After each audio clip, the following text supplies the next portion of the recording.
Hey YouTube, RicoKnows here. It's National Letter of Intent Day. You guys know the deal. Colorado signed one player today. I've pulled it up for you.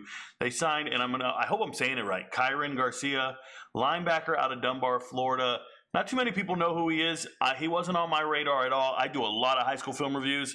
I look at a lot of the top players. Obviously, I don't have an entire recruiting staff in front of me to identify every single recruit out there. So shout out to Colorado for finding a hidden gem for themselves in recruiting in the high school ranks. Kyeran Garcia, like I said, 6'2", 215, right here, 3 stars. Now, when you go look at his profile and you look at it on 24/7 Sports,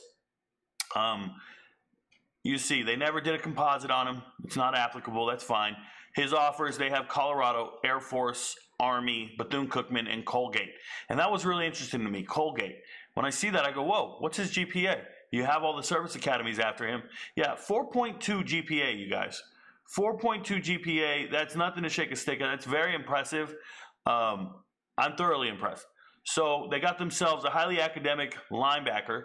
When I look at this and I start reading some of these highlights here, also competes in track and field, placed 3rd in the 300 intermediate hurdles as a sophomore.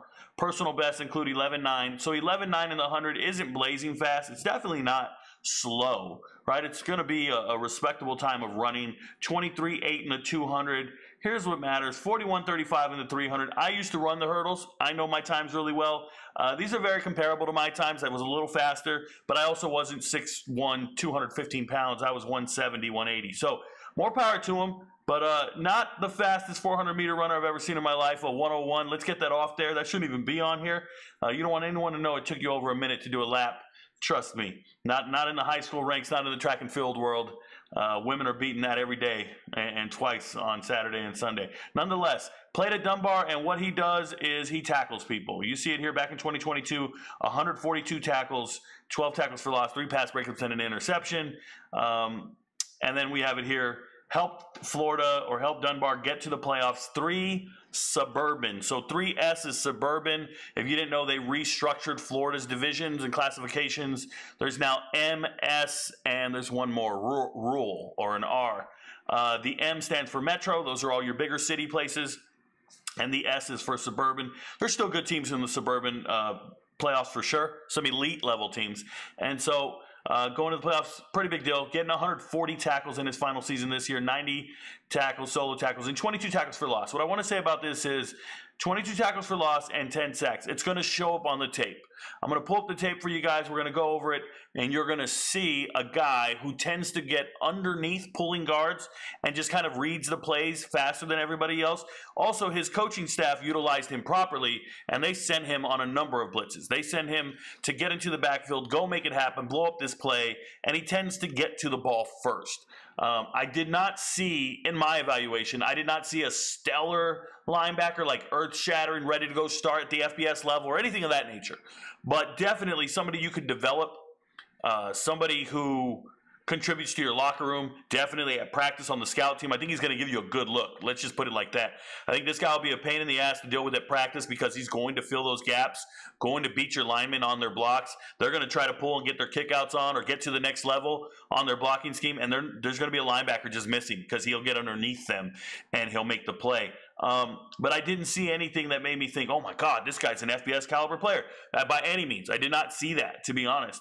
But I hope that they make the best of what they get. And I know a lot of you guys watching this video are very pro Colorado, so you guys are going to get mad at me and be like, oh, they'll develop him, don't worry, da-da-da. No, the reality is some people just don't pan out. Some people end up transferring and other things like that. What I think is very beneficial to this young man here is his 4.2 GPA. This is great if you were, worried about your APR, academic progress rate, the graduation rate of your players. This is great if you're looking for somebody who won't be academically eligible by the next season. This is a guy who can redshirt, keep building that muscle, get a little bigger, stronger, faster, get in the program, and then get evaluated and utilized, efficiently and carefully. So let's go look at the tape. You guys can see what I'm talking about here. Once again, 6'1", 215, benching 335, works hard. I get it. Let's go see the tape. I'll pull it up. I said 4.2. It's 4.3 GPA. There's my error for the day. But let's pull it up. I want to make sure that there's no volume on this because I don't need any copyright violations, excuse me.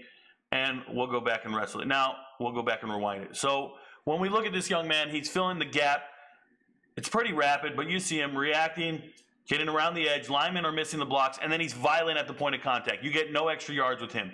Here he goes. Nice hesitation, but he reads the play, jumps the route. Just good IQ. And I like to see a 4.3 GPA show up on the tape. I like to see you play smart. You're smart in the classroom. You start playing smart. Physically strong. You get no extra yards after contact. I like linebackers that run downhill and fill the gaps. Now, I can't always see the down and distance on the tape, but what I do know is when I watch so much tape, I see some linebackers take a 3-step drop on every single play. I see some linebackers hesitate and stand still and don't read through their guard. This man is doing what he needs to do. I don't know if they teach triangle reads, but more power to him. You can just see him kind of drifting in the right direction all the time, and he makes a hell of a play. I think the refs call this a forced fumble, so the ball's still live. So that's his one forced fumble. But I see a guy just flowing to get to the ball, and he always gets there. It's really good stuff, especially when you compare him to the other linebacker. The other linebacker is doing very much the same muscle memory and mechanics. It's like they're coached this way, which is great. Well, he was in coverage here, but here we go. Great play. Yeah, that's intentional grounding. Let's throw the flag, ref. Nonetheless, you can see him hit the gap, and he's going to make the play. Take on the block. Don't quit on it. That's good motor. But sometimes you'll see them both flow in the same way. Look, they both drop into coverage. But for some reason, this man right here just tends to make the play. He tends to make the play. I love everything about it. It was just a little congested. But look at Garcia right here. Always stepping up. It's almost like he's spying on the quarterback, but he's reacting. He's beating the blocks. That's a great play. And this is when these linemen are trying to get to the second level, and they try to get up on the linebackers, and he just comes underneath them all the time. Cuts underneath them. That just means you're a step faster than everybody else in reading recognition. You're getting underneath it. I love the play. It's really instinctive. You know, defense is almost inherently instinctive. Rushing, stop, settle, spying. It's good stuff. Never blindly just going. Here's a play. He wasn't even on the blitz. Here they were sending this guy. He's here. Watch him try to get to the second level. Hits the guy and go make the tackle. How about the guy who got hit? He's still hurt. You don't come in contact with somebody with bad intentions, right? It's just a strong kid, pound for pound, out there doing what he needs to do. It looks good, man. It looks good. Like I said, you got to develop certain players. They shouldn't be coming in ready to start. There's another play. Getting underneath the pulling guard, and it's no problem. Waiting for the cutback, coming in, pursuing at the right lanes. Obviously, your corners and your outside linebackers are coming outside in, forcing him back on the inside, and he's doing his thing. I like it. Little extra running here, not really making the play. Some plays I look at, I think there was 2 on the tape where I'm like, ugh. But other than that, man, it just looks like a linebacker who finds his way to the ball.